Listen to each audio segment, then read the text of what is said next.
رسول اللہ صلی اللہ علیہ وسلم نے ارشاد فرمایا، صاحب ایمان اچھے اخلاق سے ان لوگوں کا درجہ حاصل کر لیتا ہے جو رات بھر نفل پڑھتے ہیں اور دن کو ہمیشہ روزہ رکھتے ہیں۔ آپ صلی اللہ علیہ وسلم کو جب کوئی مشکل درپیش ہوتی تو آپ فوراً نماز کی طرف متوجہ ہو جاتے۔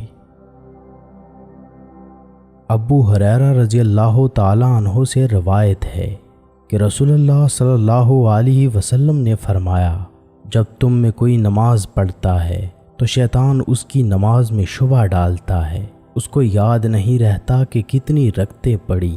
جب تم میں کسی کو ایسا اتفاق ہو تو بیٹھے بیٹھے 2 سجدے کرے۔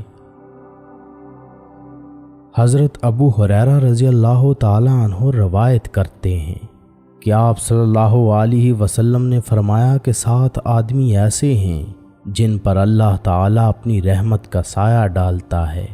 ان میں سے ایک وہ شخص ہے جو اللہ تعالیٰ کا ذکر کرے تو اس کی آنکھوں سے آنسو جاری ہو جائیں۔ سیدنا ابو ہریرہ رضی اللہ تعالیٰ عنہ سے روایت ہے کہ رسول اللہ صلی اللہ علیہ وسلم نے فرمایا، سب سے برا نام جس پر روز قیامت اللہ تعالیٰ کے ہاں شرمندگی ہوگی وہ یہ ہے کہ آدمی اپنے آپ کو شہنشاہ کہلوائے۔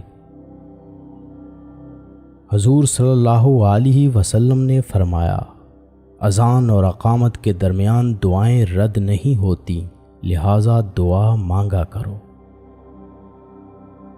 حضرت ابو ہریرہ رضی اللہ تعالیٰ عنہ روایت کرتے ہیں کہ رسول اللہ صلی اللہ علیہ وسلم نے ارشاد فرمایا کہ جمعہ کے دن میں ایک گھڑی ایسی ہوتی ہے کہ اگر کسی مسلمان بندے کو حسن اتفاق سے اس خاص گھڑی میں خیر و بلائی کی کوئی چیز اللہ تعالیٰ سے مانگنے کی توفیق مل جائے تو اللہ تعالیٰ اس کو وہ چیز عطا فرما دیتا ہے۔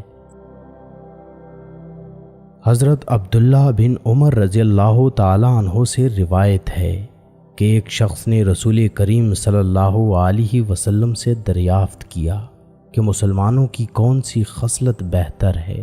آپ نے فرمایا، کھانا کھلانا اور ہر شاذ و نادر کو سلام کرنا۔ حضرت علی رضی اللہ تعالیٰ عنہ سے روایت ہے، وہ بیان کرتے ہیں کہ انہوں نے رسول اللہ صلی اللہ علیہ وسلم سے سنا، آپ نے سود کھانے والے، کھلانے والے، تحریر کرنے والے اور صدقہ نہ دینے والے پر لعنت کی، نیز آپ نے نوحہ گری سے منع فرمایا۔